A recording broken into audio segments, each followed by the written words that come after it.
Awesome. So we're here at Domino Effect 18, one of the first regionals back here in Washington, and we are here with Fatgoku, Yo, what's up? top 40, 50 current Melee Uh, player. Yeah, I was top 40 in the 2019 rankings, but those are kind of old. I think I'm still. I'm about there. Let's say top 50. Yeah, sure. Top player from Oregon, Fox main, and I guess first thing is just like how's the Domino Effect run been so far, and just like kind of the competition and just games you've gotten to play so far today. Honestly, the biggest surprise so far is like my first couple rounds are so much harder here than they are like at Oregon tournaments or even like majors. The bad players here I think are really really good. My run's been going pretty good. I haven't lost a game yet. I've had a couple close games. I feel pretty good. Awesome. Yeah, and we were kind of talking a little bit off camera, just like the general depth of talent here in Washington. Has there been any weird character specialists or anything you've run into? Like you obviously see lots of the top, 5, 6, 7 in your standard bracket, but any like random, like, I don't know, Link main or something that you ran into? I'm a Save State fan personally, so I'm always just hoping for that. Not yet. I think I've had a Sheik, a Fox, a Peach, and another Fox. I think it's been my 4 rounds. So all like pretty normal characters, all characters I'm very used to. And just so coming back into post quarantine, have you personally seen, like, from your opinions of kind of the meta playing Fox, obviously seeing the Zane Mango Summit where everyone kind of changed, or a lot of people maybe changed their opinions on kind of stage selection on what's possible. Have you kind of shifted your opinions at all post quarantine meta, or anything that you've seen that's like kind of changed how you're approaching matchups or anything? Honestly, I don't take too much stock in the Zane Mango Grand Finals. Okay. I don't think Zane played great. I still think the matchup's pretty hard for Fox. Clearly, it's not impossible, which is what Mango kind of showed. Right. But I still think it's Fox's only losing matchup. Foxes are also big miners about it. Other than that, I think the biggest thing post quarantine is everyone just got a lot better. Everyone has so much more access to like high level gameplay because like I can play someone from like Texas and have great ping. So right. I can play with like Slippy Albert. is pretty crazy, right? Just like the fact that it's as good as it is Right. allows for like legitimate practice. Right. So just everyone can play better players. So everyone's way better at the game now, I think. I think that's the biggest thing. So just generally, like the fact that everyone's been able to play so much more is just kind of the floor has kind of just been moved up generally. Yeah. And also the better players are also better, I think.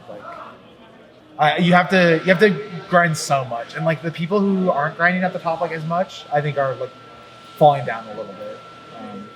And something I always like to ask just top players in any game, for someone who's like kind of, especially with Melee where it's very intimidating to kind of get into, what would you say if someone's been a fan their whole life, they love watching it, they've casually, like everyone's casually played it as a kid growing up, Right. What would you say to the person who's like, no, I want to take that next step, I want to like actually kind of learn some of the basics, I want to waveland, elk canceling, the basics, and like start kind of competing? What would you say to someone like that who's just getting started, like kind of regardless of what character they're playing? Yeah, okay, I'm gonna look at the camera for this because I feel like I'm talking to people now. I think the biggest thing is just go to tournaments.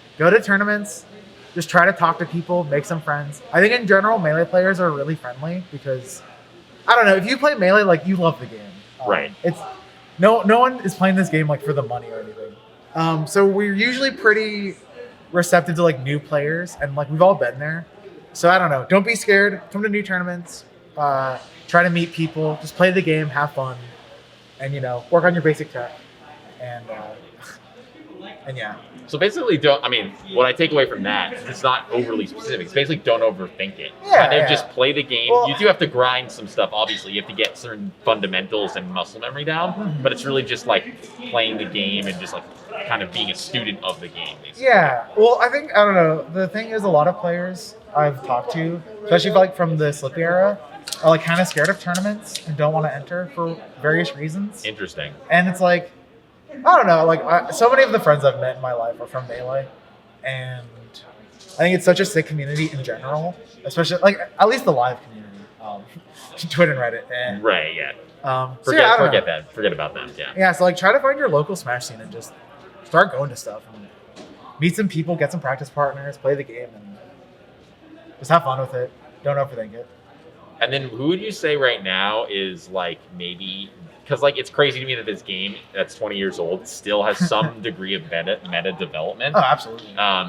Who would you say, even though that tier lists maybe well not set in stone, are pretty well solidified, maybe in gold, which is more malleable. That's not a good, they're in a hard surface, a hard material, but it's a little more malleable.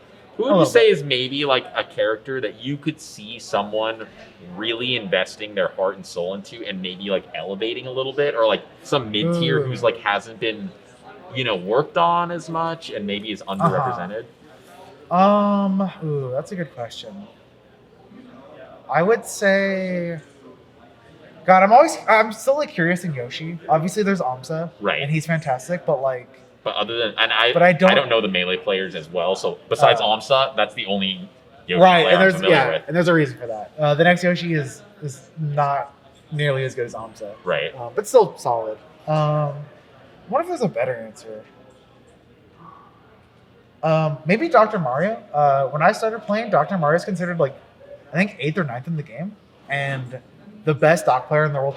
Quit the character. Right, and Shroom was like, I'm moving on, right? Right. Switched to Sheik. And the character immediately fell like 5 places on the tier list. And it's like, that doesn't make a whole lot of sense. That's kind of silly, right? So I think it'd be sick if there were like a few doc players who could really like push the character. Maybe he's better than we think.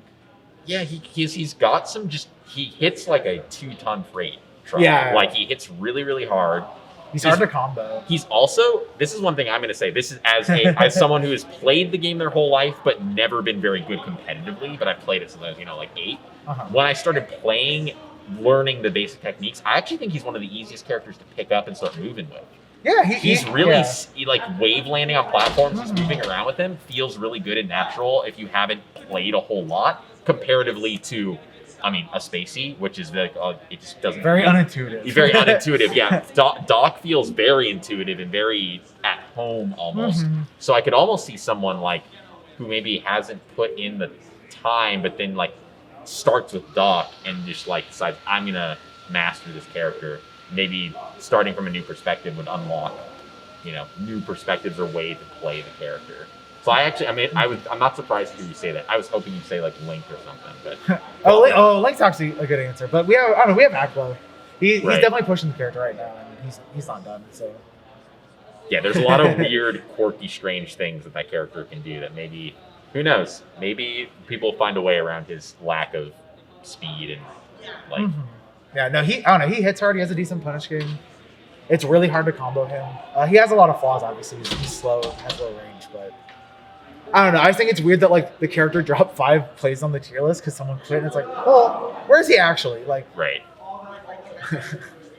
And then, lastly, before we get you back to your pool, we were talking a little bit off camera just about controller stuff. Do you so you're clearly not a huge proponent of like controllers being overly important. Obviously, if they have a working controller, right. Do you think there's an I love them from a perspective of art, like drawings and custom artwork. Do you think there's maybe an over fixation within the Melee scene on controllers, or do you think maybe it's correctly fixated? Or no, I think controllers are like the most overrated thing of all time. Like, you heard it here first, people. I don't know. Use your janky old controller from 10 years ago. Some people play on controllers that are literally like broken, and it's like, don't play on a broken controller. But like, I don't know, if you are getting like, if you're like a 2-2 like average like tournament player, like you're not losing because your controller probably. Like, you need to work on your punish game. You need to work on your neutral. You need to like maybe learn some matchup experience. Maybe learn your character a little bit better. Like, your controller doesn't matter. If you buy a new controller for $500, it's not going to increase your tournament results. Like, it really only matters to like the tippity top. And even to them, it's like not the most important thing. So. Yeah, I remember the M2K video where he had a mountain of GameCube controllers, and he was talking about the different ones, and just like, yeah, this one kind of got a little bit of a broken stick, but I kind of like it. It's kind of nice. It's just like the dude just had so many controllers. It was like, damn, dude, that's some inventory you've got right there. But yeah, it's kind of refreshing because I think there is a lot of people who obsess over it. I like controllers, like I said, just because for the aesthetics of them, people who do cool paintings and stuff. But I don't know. Like you said, I'm not going to get out of pools all of a sudden because I got a new controller. Right. There's just so many more important things. Totally. Well, any last thing before we get you back to your pool? Any any matchup you're currently having your path right now that you're like really either looking forward to fighting or maybe a little bit apprehensive or scared of fighting? So my next round is NMW. I'm not too afraid of him. I've never lost to him. I probably play Daki in winners finals and probably grand finals, and I'm looking forward to that because he's definitely me and him are definitely the top two in PNW right now. And I want to prove that I am number one. So hopefully I can beat him and prove that. Awesome. Well, thank you so much for stopping by and chatting. Yeah, thank you so much for the interview. Of course. Out with DE18.